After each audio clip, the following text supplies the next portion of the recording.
కంబాలు పెట్టుకొని చుట్టూ ప్లాట్ఫామ్ దానిపైన శంకు చక్ర నాము 4 తట్టులు 4 నష్టపూడి ఫామ్లో అది 4 ద్వారపాలకుల కింద గరుడాల వారు 4 మూలలకు 4 గరుడాల వారు అష్టలక్ష్ముడు నవనారసింహుడు ఈ ముద్ర ద్వారా కొత్త నిర్మాణం చేసే వసంత వనం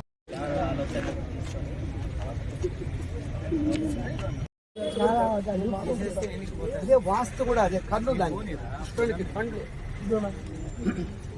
4 తట్టు 4 పెద్ద సింహాలు 4 తట్టు 4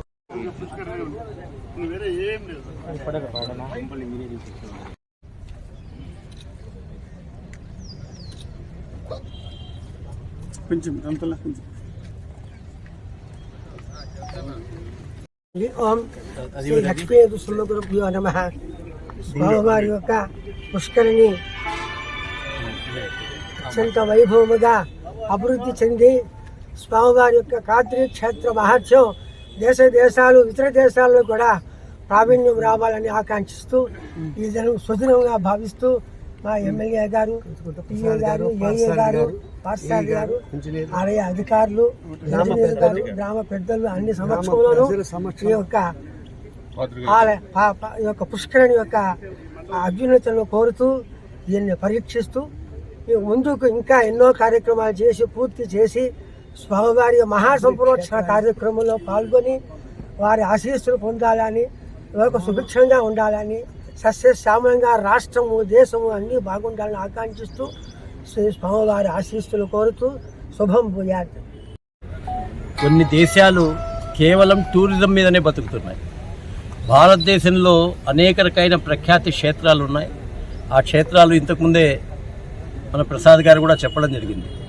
ఆ రోజుల్లో కేవలం 80 లక్షల రూపాయలు ఉన్నటువంటి యొక్క ఈ దేవస్థానానికి వచ్చేటువంటి యొక్క వనరులు ఈరోజు దాదాపుగా కోట్ల రూపాయలకు వెళ్ళాయి. అంటే భక్తుల్లో సపోర్ట్ ఉంది. ఆ సపోర్టుని ఏ విధంగా తీసుకొని ఆగమ శాస్త్ర ప్రకారం ఆ బ్రాహ్మణోత్తముల్ని సంప్రదించి ఆ స్థపతి వీళ్ళందరినీ కూడా సంప్రదించి ఇక్కడ పనులు చేస్తే ఇంకా త్రిగుణీకృతం అవుతుంది. ఆ ప్రయత్నం ఈరోజు మొదలుపెట్టారు. నిజంగా ఇది చాలా అద్భుతమైనటువంటి యొక్క ఆలోచనగా భవిష్యత్తుకి ఇదే ఒక పెద్ద పునాది అవుతుంది. ప్రసాద్ గారిని కూడా నేను ఈ పుష్కరిణి గురించి మాట్లాడితే ఒక్క పుష్కరిణే వద్దు, మొత్తం దేవస్థానం చుట్టుపక్కల ఉండే తిరువీధులు, దేవస్థానంకి ఎవరైనా వస్తే ఇది ఒక పవిత్రమైన క్షేత్రంగా తిరుమలలో ఏ విధంగా ఉందో ఆ విధంగా కనపడే విధంగా మనం ప్రయత్నం చేద్దాం, ప్రభుత్వం నుంచి కూడా నిధులు తీసుకొని వస్తాం అనేటువంటి ఒక మాట వారు చెప్పినందుకు అందరూ గ్రామస్తులు కూడా హర్షం వ్యక్తం చేస్తున్నారు. అలాగే మనం కూడా ఈ విషయంలో స్థపతి గారికి కూడా చెప్పడం ఏంటంటే, గతంలో కొంతమంది ఆ యొక్క బ్రాహ్మణుల యొక్క ఏదైతే వాళ్ళ ఆశీర్వాదం ఉండాలనో అది లేకుండా వాళ్ళ సొంత నిర్ణయాలు తీసుకున్నారు. అందుకనే ఈరోజు ముఖ్యంగా వారికి కాళ్ల నొప్పులున్నా ఇంకో రకంగా ఉన్నా కూడా వాళ్ళు నేరుగా ఇక్కడికి వచ్చి స్థపతి సాంప్రదాయ ప్రకారం ఆగమ శాస్త్ర ప్రకారం ఎలాంటి ఇబ్బందులు లేకుండా చెయ్యాలనేటువంటి కార్యక్రమానికి నాంది పలికారు. నిజంగా ఇది ఒక కదిరి పట్టణానికే ఒక అద్భుతమైనటువంటి యొక్క మొదటి అడుగుగా ఇది నేను భావిస్తున్నాను. దీనికి ప్రజలందరూ కూడా సహకరించాలి. భక్తాదులందరూ సహకరించడానికి సిద్ధంగా ఉన్నారు. ఇక్కడ పనులు మొదలు పెట్టాలి చాలు తప్ప మొత్తం భక్తులంతా కూడా ప్రత్యేకించి కర్ణాటక నుంచి కూడా అనేక మంది వస్తున్నారు. వాళ్ళు అడుగుతున్నారు, ఎందుకు ఇంకా మీరు అభివృద్ధి చేయడం లేదు అని.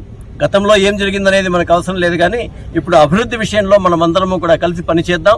పనిచేసేటువంటి యొక్క ప్రభుత్వాలు వచ్చాయి, అలాగే పనికి సపోర్ట్ చేసేటువంటి యొక్క పూజారులు ఉన్నారు, వాళ్ళ మంత్రోచ్చారణ కానీ, అలాగే స్థపతి గారిని కూడా ఈరోజు పిలిపించి చేసుకున్నాం. ప్రత్యేకించి కందికుంట ప్రసాద్ గారికి ఈ విషయంలో తీసుకున్నటువంటి చొరవ, అంటే కేవలం కోనేరు వరకే అడిగితే కోనేరు ఒక్కటే కాదన్నా మొత్తం డెవలప్ చేయాలనేటువంటి మనస్తత్వానికి నేను వారికి అభినందనలు చెప్తూ దీన్ని మనం అందరము కూడా ముందుకు తీసుకెళ్ళడానికి ప్రయత్నం చేస్తాం.